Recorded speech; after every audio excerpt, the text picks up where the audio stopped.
Hello, જય માતાજી, હર હર મહાદેવ. મારી નાનક યુટ્યુબ ચેનલમાં તમારું સ્વાગત છે. ને આજે આપણે જઈએ છીએ નિશાળે, એટલે પ્રવેશ ઉત્સવ છે, એટલે આપણે જવાનું છે, બરાબર ને. અત્યારે જા ત્રણે છોકરા તૈયાર થયા છે નિશાળ માટે, બરાબર. આજ પ્રવેશ ઉત્સવ છે ને, તે આપણે નિશાળે જાય છે. થોડુંક મોડું નથી થઈ ગયું ને?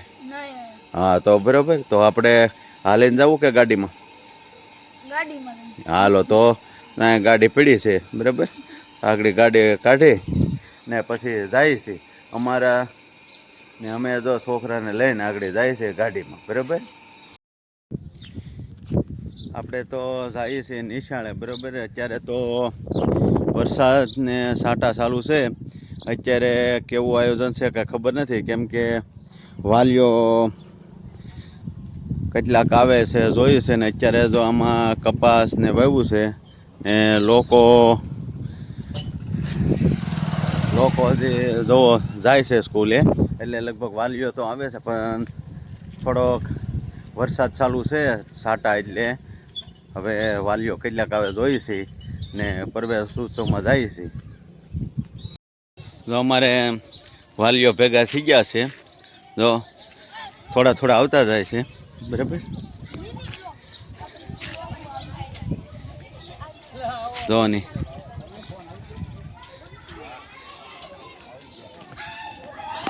જો ખરા દાંડિયાન જોઈ લે, હા મૈયાન.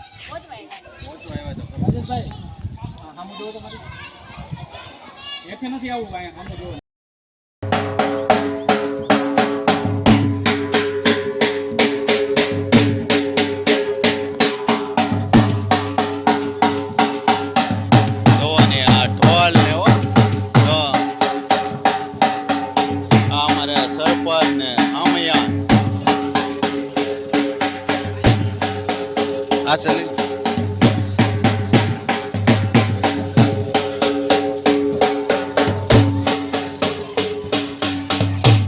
Halo, Sos.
જોવાની અત્યારે અમારા ગામની આ સ્કૂલ કેવી છે જોવાની.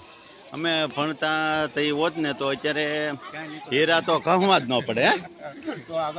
હા, કેમ કે અમારે તો આવું હતું જ નહીં. આપણે હતું આવું? હા,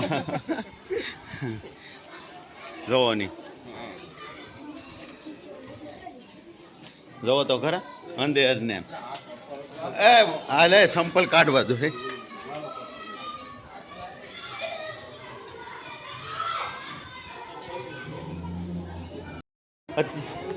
અત્યારે મારા સમયમાં આવું 4G કે 5G હતું નહીં. હા, ફક્ત બાપુજી અને ગુરુજી હતા. હા હા, એક જ થાપટમાં તમામ નેટવર્ક પકડાઈ જતા. વાહ ભાઈ.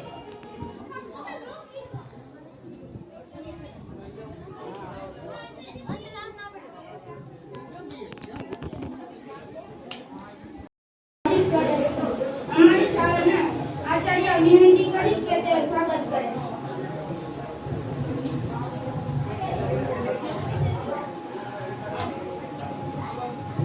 આવો અમને તમે પૂરી મહેમાન નથી માનશો એવી જ રીતે અમે તમને દિલથી આવકારીએ છીએ. Welcome welcome welcome. ખૂબ ખૂબ સ્વાગત છે આપનું. ખૂબ ખૂબ સ્વાગત છે.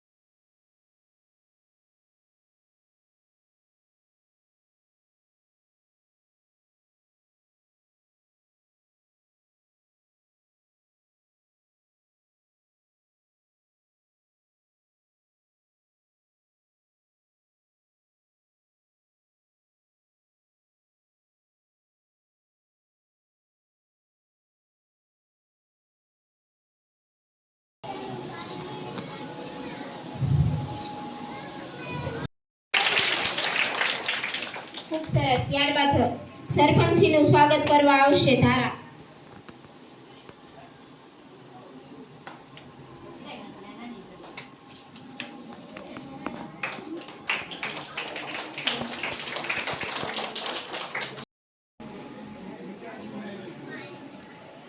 તાળી પાડો.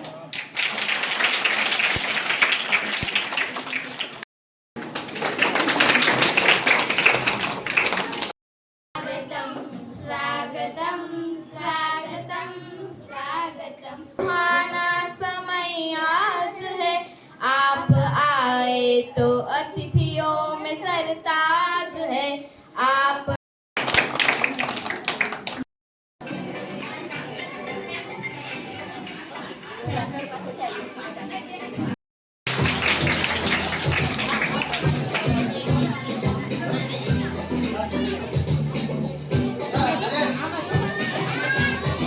Hey! Oh!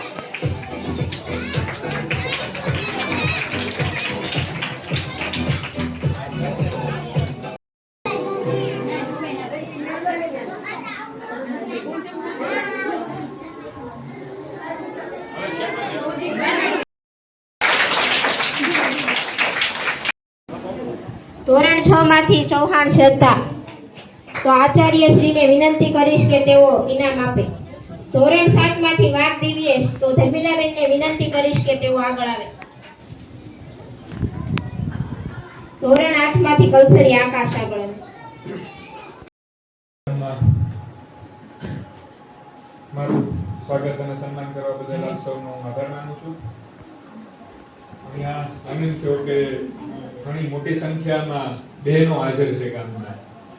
જ્યાં સુધી બહેનો શિક્ષણમાં રસ નહીં લે ત્યાં સુધી વિદ્યાર્થીઓનું શિક્ષણ જે છે એની ગુણવત્તા સુધરે એમ નથી. એ આપણે સૌ જાણીએ છીએ.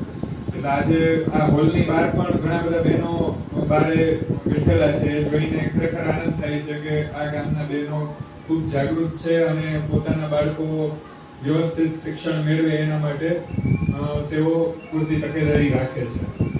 તો આજના પ્રસંગે એક જ મારી વિનંતી છે ગામને કે ભાઈ કોઈ પણ બાળક છે એ શિક્ષણ વિના રહેવું ના જોઈએ.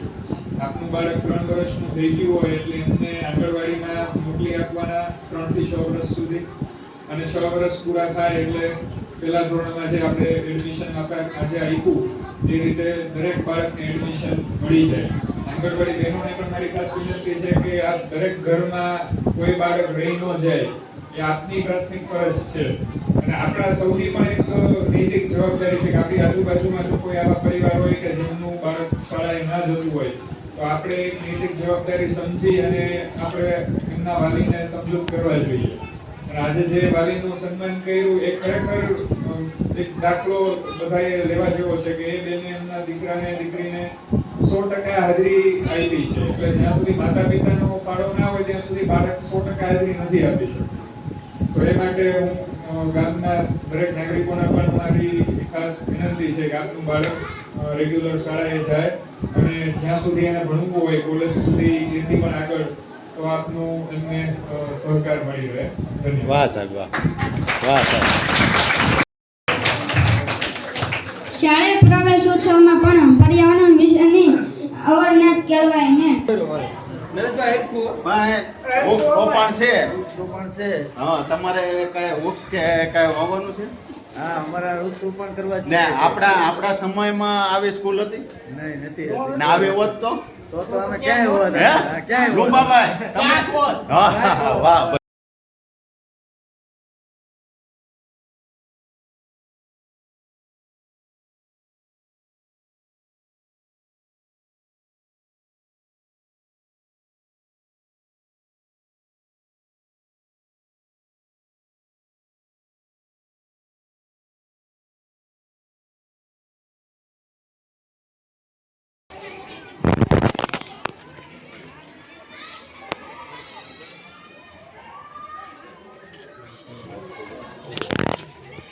આ અમારા ગામની ધોળિયા આગરિયાની પ્રાથમિક શાળા છે. અત્યારે પ્રવેશ ઉત્સવ છે ત્યાં ત્યાં વરસાદને કારણે અમુક વાલીઓ જે નથી આવી ત્યાં બરાબર તો આવી છે અમારા ગામની સ્કૂલ ને અમે તો ખાલી સ્કૂલ જોઈને અમને તો બહુ મજા આવી, કેમ કે અમારા સમયમાં જો આવી હોત ને તો હકીકત અમે હીરા ઘસતા જ ન હોત, કાંઈક તો નોકરી કરતા જ હોત.